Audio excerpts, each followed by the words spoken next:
Welcome to the Voice of Grace Lightlooper and Cycle Witch podcast. I am Grace Lightlooper, a multidimensional vocal channel, singer, and soul activation coach. Through my work, I guide souls to unlock the power of their voice, connect with their soul's frequency, and reactivate their ancient magic. I run transformational online and in-person containers and online voice activation courses. All my offerings can be found on my website. Now, this magical episode, as ever, is co-hosted with my soul sister Beth. She is an artist, a mystic, and a healer, and she goes by the name of Cycle Witch. Today, we explore what space holding means to us. So come and join us for another journey of connection, realizations, and transformation. We're back. It's kind of episode number 2 for us too, but technically on here will be episode number 4. So we've already got 2 on there. Look at you go. Yeah. Look at you go. Woo! What does 4 mean in numerology? It was 4 mean.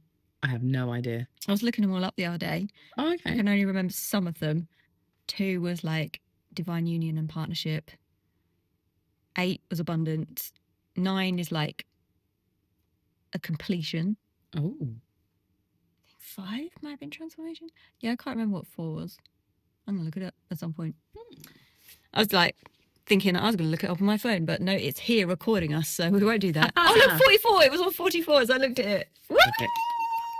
Okay. Cooking on gas. Okay, we've got some topics today to actually chat about. Woo! And they are... Space holding. Should have gone for some harmonies. Yeah. Should we try it again? Yeah. You go for space holding. Okay. And I'll harmonise. You ready? 1, 2, 3. Space holding.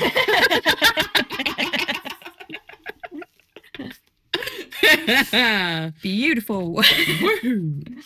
Okay. So, space holding. What does it mean to you? I actually had someone ask me this once. Someone I used to work with. So it's funny when you like talk about someone but not mention their name, but think if they ever listen to this, they'll know exactly who they are. No, we were just driving along and it's like, you mentioned a lot on your social media about space holding. What does that mean? And so it was quite nice to actually explain my take on it. But I think now I would elaborate a bit more on that. So did you just ask me, by the way? Or did I did ask you, Did I butt in? Sometimes No, I don't know. All right, cool. I'll carry on then. Yeah, so for me, space holding is about... So when someone's holding space for me, I would like them to feel like the safest person in the moment when I'm going into the deepest, scariest place. Because when we're seeking someone to hold space for us, it's going to be at a time when we're feeling vulnerable and scared and like we can't hold that space for ourselves to drop into our own feelings and our own stuff. So I see that a space holder for me ideally would have like a really strong balance of masculine and feminine energy. So that empathy, but also the safety and that kind of grounded energy. I think that's a really beautiful mix for someone to hold space for me. I feel for someone to be really efficient at space holding, and this is just my personal experience, I'm just sharing from where I am at and in my own journey, is that the people that have really been there themselves, for me, are qualified to then hold that space for me. And I think I can tell that like straight away. I can tell if I don't feel safe with someone, because we can only ever go to the depths of our own emotions if the space holder has gone to that depth themselves. Because if they're not carrying that frequency of that depth, of that capacity to hold that, then something in us will just pick up on that and not be able to go to those depths. So for me, I think it's super important to really connect with people that hold space, that have really been through that that work, that stuff themselves, and that are, as a consequence of that, are unafraid to see you in your depth of expression. And I think it's really interesting when I think about it, because my journey has been one of suppression of expression. And I've been in quite a few spaces over the years where I've attracted that. So I've been in ceremonies where it's like, sit there, be quiet, don't do anything, don't sing, don't da da da. And I've had this like pressure building up of like wanting to channel or wanting to express or even cry, and it's been shut down. So it's really interesting to sort of like witness my journey, because obviously we go through the things that we're then going to become strong in ourselves. So for me, being able to express every range of that emotion within the container that that space holder is creating is so important for me. And it's something that I hold myself in quite high regard with. And I know that I've had a lot of amazing feedback from other people around my space holding, because I know I've been there. I've been to hell and back so many times, so many freaking times, that I feel like I can hold that, you know, in whatever expression that person needs to express, the pain, the grief, the crying, the screaming, the movements, the joy, the laughter, the singing, the channeling, the light language, all of it, that whole spectrum is something that I actually thrive with that, because I thrive to see people just let go in whatever way that is, whatever end of the fucking spectrum that is. There's the pain, it's the joy. Just let go and allow that to move through them.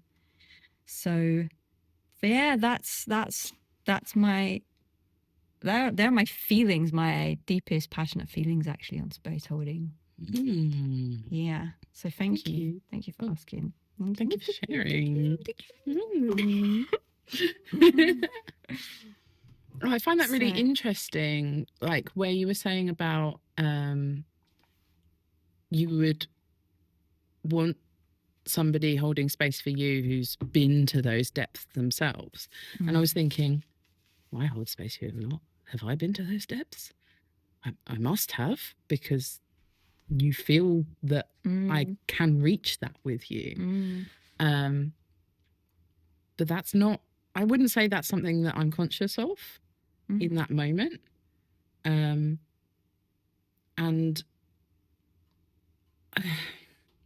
yeah, I just found it very interesting. Maybe your explanation of it made me look at how I hold space as well. Yeah. Which is really interesting. Because I know, and I say this with like absolute truth, like I've been so freaking fussy over the years who holds space for me. And it's not from a place of avoidance or judgment. It's from a place of, I've struggled to find the people that can hold the energy that in the past I have channeled and I have expressed. It's been a lot. There's been a lot of trauma, a lot of deep trauma. And you know, that's been part of my journey, because obviously we're only going to attract what our narrative is. So back then my narrative was, people can't handle my energy, I'm too loud, you know, blah blah blah blah. So that's the space holder that I attracted. So now I'm very particular, because I know I can go to those depths. I just need the other person to just hold me through it. And you are like the epitome of that for me. And I can't, it's like, I kind of want to put it in a box, and I kind of want to be like, oh, it's because you did this, or you went through this in your life, or you had this trauma, or this journey, or da da da da. But I don't know much about your story, actually. Not that I need to, but isn't that amazing that I don't know? I don't know much about your story, and yet you've held me through like some of the biggest transformations, some of the biggest like trauma releases that I've had. And so you quite clearly are carrying that or like emanating that frequency of safety Mm. within you, like something in you is just matching that depth. Maybe. I guess so. I think for me, when I'm holding space for somebody, I mean, we've been through loads of stuff, haven't we? We've been through sobbing, screaming, body movements, physical expulsions. And I don't know, I think for me, I'm not afraid of any of those things. Yeah. Because I have a like a, I don't know, it's like there's a voice in my head, right? And it says to me, you know, this may be a very big emotion that you're not used to seeing. This may be a very big thing that you're not used to seeing. But it's not yours. And all you need to do is just create space for it. That is it.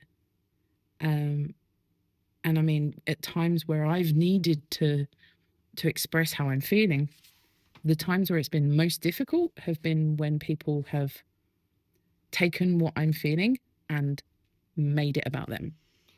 Oh, that's a really difficult one. And it's like, I automatically, if somebody's taking what I'm expressing to them and made it about them, then I shut down. I can't share because anymore. then it's not safe for you to share. So I'm very conscious when I'm holding space for somebody to be like, I'm here, I'm with you. There is so much space for you to express whatever you need to. But I'm not going to take it away. I'm not going to speak it for you. I'm not going to take anything you say to me and go, well, that must be about me. You know? That's just it. For me, that would be the shittest space holding ever, like, you know? Number one rule, don't do that. Yeah, exactly. And also, like, I noticed the little part of me inside when, like, there's been times like at the Essex weekend where somebody's really, you know, they've gotten very, very angry and voiced that. And I've felt that in me, that kind of like, oh God, where's that coming from? And that kind of like fear. But I love that I had the opportunity to see people in that space go, thank you for sharing that. Thank you for expressing that anger. I appreciate that so much. And hearing that was like a little light switch got flicked for me. And I was just like, I would want that. And I know I can do that. So yeah, it's like it's for me, it's this massive like mixture of things, but it's just allowing space for things to come out, not making them about myself, and being in gratitude. Like, that's a massive part of it for me. Like, it takes a lot for somebody to be able to express how they're feeling.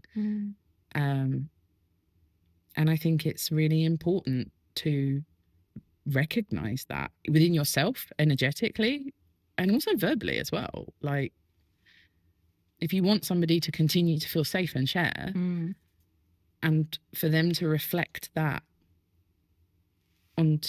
back to you, onto anyone else they feel that they are holding space for, you need to be able to say, hey, thank you.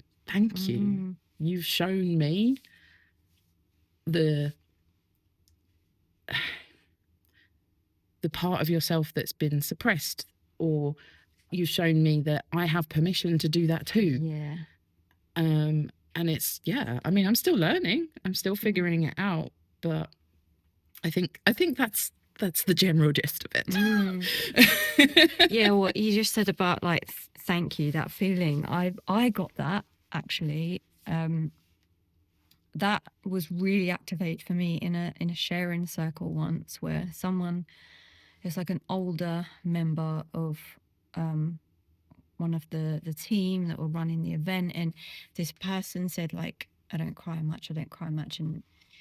And then during the sharing circle, this person broke down in tears, and we're all sat outside on the grass, and their tears, it's almost like I saw their tears like going into the grass, into the earth.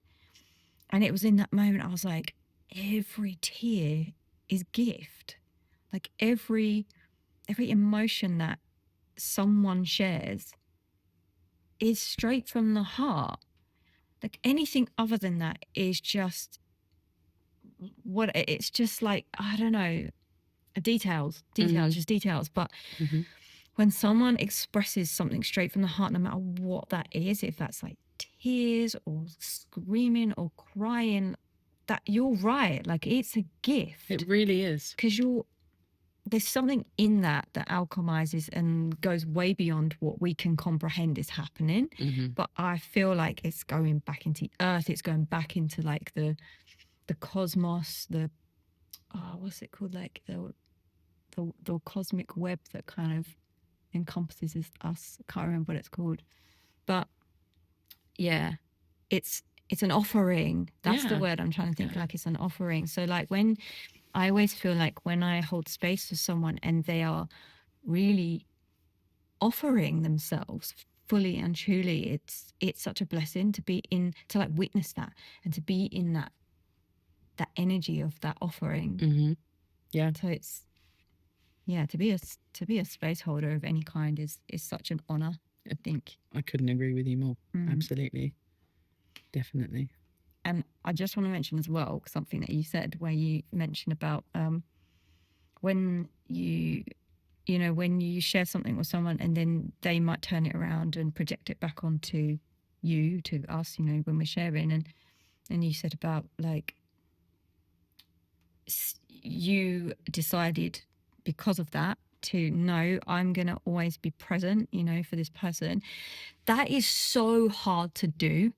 Like that is so freaking hard to do. And it's amazing that you've managed to come to that point where you are strong enough to not be triggered by someone turning something around and projecting it back on you. Because like we've all been in that scenario, all been in that unsafe space where we've thought it was safe, like vulnerably shared something, and then that person's been like, well, it's fucking about me, like in whatever way they throw it back. But it's really hard. It's like really, really hard to like stay neutral.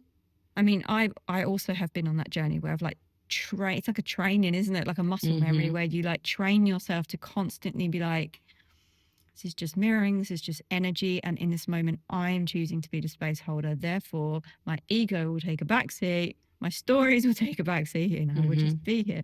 But it takes a lot of strength. So for you to be able to do that is epic. I think it's epic. I think a lot of it comes from, I mean, you're saying like, oh wow, this is, I mean, I'm still figuring out this because there's been so many times where I was a really shut down person. I didn't even know what my feelings were, let alone how to share them. Yeah. Anytime I felt anything, frustration, anger, sadness, it just used to come out as crying. Right. But not release crying. Yeah. Crying where it's like, stop it, stop crying, stop crying. And it becomes this like cycle of crying that you can't get out of because you're not releasing anything. Yeah. And you're punishing yourself for crying and you can't actually figure out why you're crying. Yeah. And you can't then express and talk to somebody else because I just used to go completely nonverbal. And from that to where I am now has been maybe like 7 years, I reckon, maybe a little bit less. Where was I going with this? So now when I feel like I need to share something with somebody, I need to express an emotion with them so that I can either A, process through it, or B, work with them to express it and say, look, you know, I'm really struggling because this happened. And can you reassure me? Can you give me comfort? And the times where I've done that and been really, really brave and been like, I need to share, and that person has then been like, turned it around on me. And I mean, this happens all the time. Most people don't know how to deal with other people's emotions, and they make it personal. And it's happened to me time and time again with so many different people. And at that point, that's when I have no control over. I just shut down. Yeah, sure. I can't choose to then be like present. Yeah, of course. But having kind of learned about space holding and learning how to hold space for myself. Yes, that's the biggie, isn't it? That's where it starts. The biggie. Yeah. And I've now reached a point where I feel really comfortable in the discomfort of having somebody speak to me about how I've made them feel. And if that is true and honest, and they're really just, they need to talk through the process, I can just listen. And I'll be upset, I'll cry, but there is a little piece inside of me that is just like, they just need to let this out. It's part of their process. You can just listen. That's all that's required from you in this moment. And then later on, you can figure out what you can take and what you need to leave, because it's not yours. And I think there's always an opportunity in those moments to be able to say, like, okay, there are things I can learn from this. There are things that I can be genuinely called out on, which are really important to look at, because you can't just go, oh, this is all your shit. Yeah, exactly. I was just thinking that. Yeah. That's not healthy, and it's not the path towards growth, right? Yeah. But it's great, because in that time I can go, right, all you need to do is listen. And then I can take time to process through and be like, does this resonate? Is this something that actually applies? And through doing that, I've created spaces where people can meet me with that same level of space holding. Right. Which is really wonderful. Yeah. Because when you create a safe space for somebody, they learn how to hold a safe space for you, right? Yeah. Because they go, wow, that felt really good. And then they go, huh. Oh, that's how it's done. That's how it's done. Oh, sorry. What was I going to say? Oh, I was going to respond to something you just said. Oh, it's completely gone. Just have some dead air for a little bit while I try and remember what I was going to say. Would you like me to make a little jingle? Yeah. There's a shaker there, there's a shikapra, there's a guitar, and there's some singing bowls, and there's a loop station.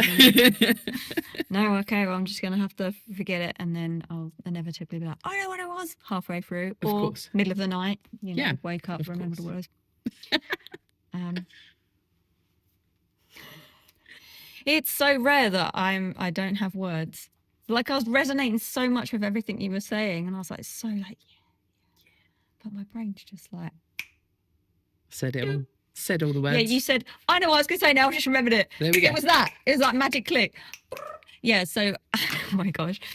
So when you were saying about like that, you know, if that person's sharing with you stuff that might be hurtful, but you're kind of like holding that space and you might have a little cry, it's like that stuff's inevitably going to be in you as well already, isn't it, to be healed, because that's where your cry comes from. So again, it's like that kind of gift of, thank you for triggering that in me. I did not realize I was still holding on to that, and I can cry that out. Exactly. Yeah, that's what I was thinking. Yeah.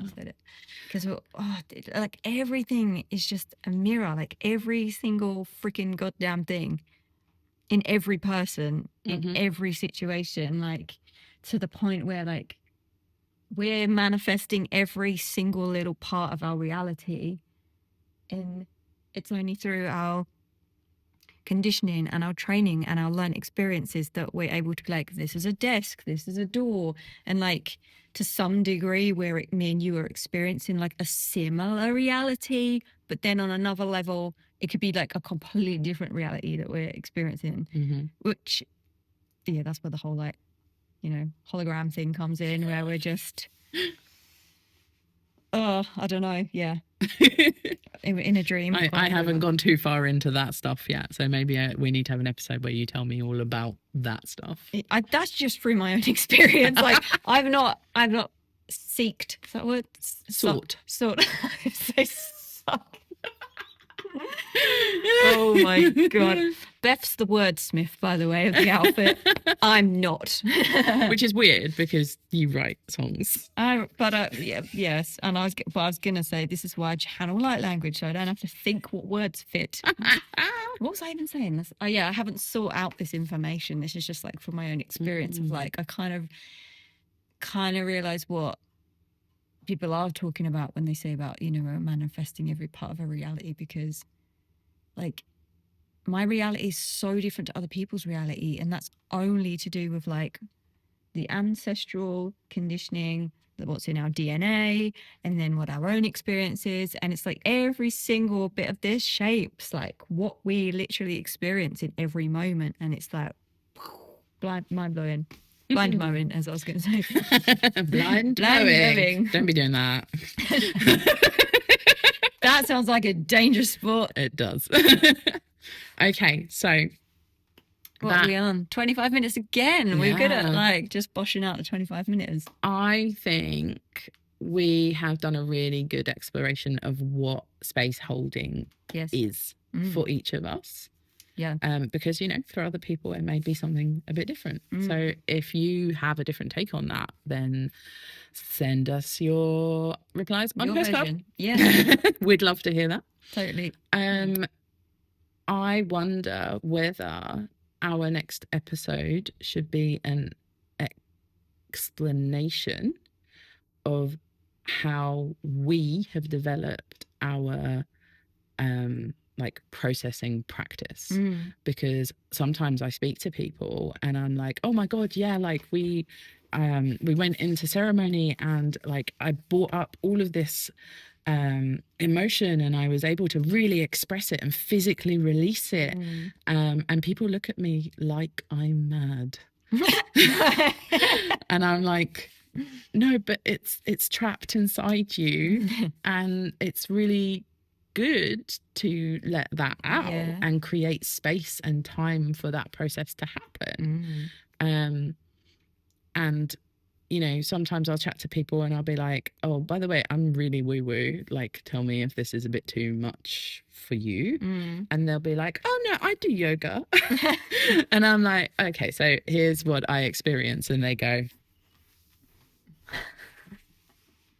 that's weird. So I think it'd be really lovely for us to explore how we practice